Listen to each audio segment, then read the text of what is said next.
Arda Güler Real Madrid TV'nin konuğu oldu. Arda Güler'e hangi sorular soruldu? Rio Ferdinand Arda Güler'in golü hakkında neler söyledi? Jude Bellingham'dan şok haber. Eski Real Madrid futbolcusu Guti Arda Güler hakkında neler söyledi?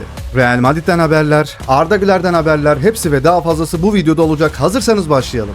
Resmi açıklama: Fede Valverde Real Madrid'in ayın oyuncusu seçildi. Hak etti mi? Hak ettiği gibi bu ay için. Arda Güler'in de 2 tane aday olduğu ödül var. Umarım o ödülleri kazandıracağız. Oy verdik mi dostlar? Herkes oy verdi mi bu arada? Arda Güler Madrid'de bir MMA maçında görüntülendi. Takım olarak gitmişler sanırım. Rüdiger Arda'yı kazanan sporcuyla birlikte fotoğraf çektirmek için yanlarına çağırıyor. Büyük kardeş demişler. Rüdiger, Fede Valverde, Ceballos, Arda Güler. MMA Madrid gecesinde fotoğrafta olmayan birkaç tane daha futbolcu var. Trent Alexander-Arnold var. Vinicius Junior var. Evet, Rüdiger var burada. Valverde de gitmiş. Bu isimler oradaydı. Cumhurbaşkanı Erdoğan, Arda Güler geçen ne yaptı ya? 68 metreden taktı. Ayda. Evet, Arda Güler'in Real Madrid TV'ye yapmış olduğu soru cevap videosu. Taraftarlar soru sordu. Biz de bir soru sorduk ama bizim sorumuzu almamışlar. Benim sorum da şöyleydi. Sen Real Madrid hocası olsaydın kendini hangi bölgede oynatırdın? Hangi pozisyonda oynatırdın diye soru sormuştum ben. Ama bizim soruyu almamışlar arkadaşlar. Ama soru güzel değil mi? Çaktırmadan Arda'ya 10 numara oynamak istiyorum dedirtecektik ama olmadı. Arda Güler, İspanya'ya çok alıştım. Kültürleri bize çok benziyor. Hatta İspanya ve Türkiye kardeş ülke gibi diyebilirim. Evet, son zamanlarda zaten böyle haberler de vardı. Ayrıca İspanyolların siestasını çok seviyorum. Çocukluğumdan beri öğleden sonra biraz kestirme alışkanlığım var. Bu yüzden çok mutluyum. Siesta arkadaşlar öğle uykusu oluyor. İspanyollarda bir gelenek. Öğlen herkes dükkanını, her şeyi kapatıyorlar. 1-2 saat uyku molası veriyorlar. Sonrasında tekrar çalışmaya dönüyorlar. Bu da daha motive edici bir çalışma yöntemi, daha verimli bir hayat kalitesi sunuyormuş. Öyle bir gelenekleri var. Keşke bizim ülkemizde de olsa.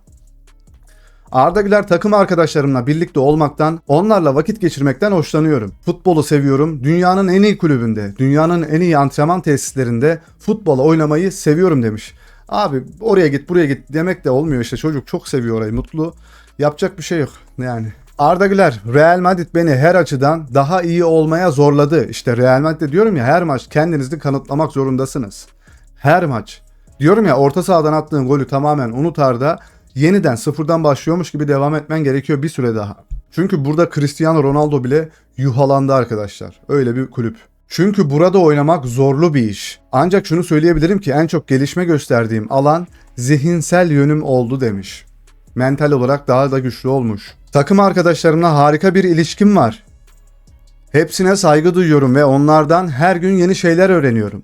Buraya geldiğimden beri Brahim, Fede, Courtois, Rüdiger, Alaba ve Dean Huijsen gibi burada olmayan kişiler de dahil olmak üzere birçok kişi geldi. Onlar benim kardeşlerim gibiler. Yani biz de onu diyoruz aslında yani. Herkes de şey diye, mesela Vini yok, Mbappe yok, Bellingham yok. Anladınız mı? Hani o isimler yok burada. Arda Güler, maç öncesi ritüellerim mi? Dua etmeye ve kendimi maça zihnen hazırlamaya çalışıyorum. Ben de sahaya ilk önce sağ ayağımla çıkmaya çalışıyorum. Bizler de sana çok dua ediyoruz Ardacığım. Umarım bir gün seninle görüşürüz. İstanbul'a gelmeye çalışacağım. Panik ataklı halimle uçağa binmeye çalışacağım. İlk defa uçağa bineceğim. Çok korkuyorum ama seni ve Kenan'ı, bütün milli oyuncularımızı izlemek için İstanbul'a gelmeye çalışacağım. Uçak fobisiyle ilgili arkadaşlar bilgileriniz varsa, neler yapmam gerektiğini söylemek istiyorsanız yorumlar kısmına yazın. Benim için de çok önemli bilgiler olacaktır. İlk defa uçağa bineceğim. Panik atak hastalığım var. Çok korkuyorum. Bunun üstesinden nasıl gelirim bilmiyorum ama onlar için gitmeye çalışacağım. Bayılsam da gideceğim uçakta. Arda Güler, genç halime söyleyeceğim bir şey var mı? Yani küçük Arda'ya söyleyeceğim bir şey var mı diyor. Hayallerine olan inancını her zaman koru. Çünkü bir gün aileni ve ülkeni çok gururlandıracaksın. O yüzden bizi Dünya Kupası'na götürmen gerekiyor. Arda ve Kenan ve diğer oyuncular, lütfen bizi Dünya Kupası'na götürün, bizi gururlandırın. Arda Güler, Elche maçındaki golüm mü? Daha önce böyle bir gol atmayı denemiştim. Şut yeteneğim olduğu için hep böyle bir gol atmayı istedim. Kalecinin öne çıktığını görünce böyle şut çekmeyi deneyebiliyorum.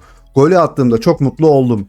Yani o vuruş o an olan bir şeydi. Ama maçtan önce hep bu tür durumları ve başıma gelirse ne yapacağımı düşünürüm. Ama her şey birdenbire oldu demiş. Benimle benzer stile sahip elit oyuncular mı? Geçmişte hayran olduğum oyunculardan biri Alex de Souza'ydı. Şimdi ise Mesut Özil ve Luka Modric'i biraz daha yakından izlemeye çalışıyorum. Onlar gibi oynamaya gayret ediyorum demiş. İspanya ve Türkiye kültürleri farklı değil. Hatta kardeş ülkeler olduklarını bile söyleyebilirim demiş. As bayrakları, İspanya bayrağı da asılmış. Fotoğrafa kanım dondu bu arada. Arda Güler'in Real Madrid'e ilk geldiği gün Brahim ve Bellingham, Arda Güler üçü birlikte yemek yemeye çıkmışlardı. Arda'yı ilk karşılayan isimler Zabıta Jude Bellingham'dı. Arda Güler en sevdiğim yemekler lahmacun, İskender ve annemin yaptığı mantı. Menemen'de soğanlı olur. Soğansız da pek keyifli olmaz diyordu ama yine de yenir diyordu. Menemeni soğanlı seviyormuş Arda'mız. PUBG denedi ama Arda Güler tarifesi bekleyenler hayal kırıklığına uğradı. Orta sahadan şut çekti PUBG ama çok kötü gitti. Herkes Arda olamaz. Höyzen ve İspanya'nın Dünya Kupası deplasman forması nasıl buldunuz? Yani beyaz tişört koymuşlar arkadaşlar. Bu ne ya? Dani Carvajal milli takıma alınmadı. Carvajal'in Avrupa dışındaki kulüplerden teklifleri olduğu %100 doğrulandı. Teklifler değerlendirilecek ve bir karar verecek. Evet, kadayıfım da gidiyor herhalde. Jude Bellingham milli takıma çağrıldı. Kim çağrılmadı? Trent Alexander-Arnold milli takıma çağrılmadı. Sakat olan, aylardır oynamayan Jude Bellingham milli takıma çağrıldı. Bu nasıl güçlü bir lobidir hem milli takımda hem Real Madrid'de. İnanılmaz bir şey. Yani adam milli takıma çağrıldı. Tuchel dayanamadı. Tuchel direnemedi. Yapacak bir şey yok. Baba orada. Thiago Pitarch artık A takım oyuncusu olarak kabul edilebilir. Bu sezon Castilla formasıyla bir daha oynamayacak, altyapıya tekrar dönmeyecek. Sakat oyuncular döndükten sonra bile önemli bir oyuncu olacak. Karar verildi. Marca gazetesi. Ve bu arada İspanya milli takım teknik direktörü Luis de la Fuente, Pitarch'ın İspanya milli takımını seçtiğini söyledi. Fas'ı seçmemiş. O yüzden de belki bu şekilde çok fazla değer veriyorlar Fas'a gitmesin diye. Guti'nin Arda Güler hakkında yaptığı açıklama. Guti, Arda Güler benim favorilerimden biri mi? Kesinlikle. Real Madrid'deyken benim olduğum oyuncu tipine biraz benziyor. İyi zamanlarda herkes onu övüyor ama zor zamanlarda tıpkı benim gibi eleştiriliyor. Aynen öyle. Farklı yıllarda paralel hayatlar yaşadık.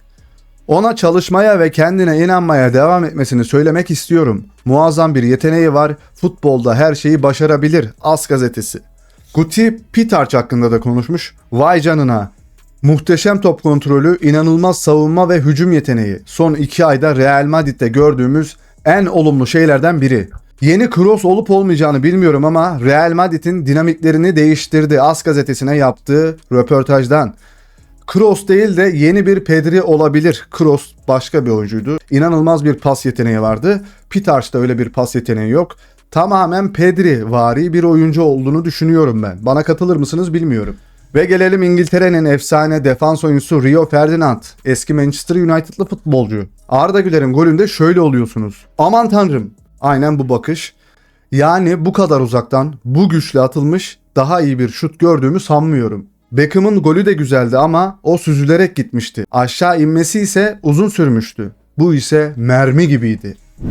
Evet dostlar, milli takımımızın aday kadroları da açıklandı. Arda Güler, Kenan Yıldız, Hakan Çalhanoğlu hepsi milli takıma davet edildi. Ona da başka bir videoda göz atarız arkadaşlar. Hatta dün yaptığımız canlı yayında bu milli takımla ilgili haberlere göz attık. Video sonuna da canlı yayını koyarım arkadaşlar. Oraya gidip canlı yayını izleyebilirsiniz. Kadroları söyledik, her şeyi söyledik. Kim nerede oynamalı onları konuştuk. Bir videonun daha sonuna geldik.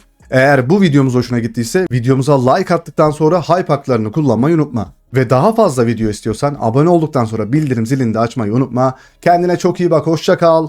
Bay bay.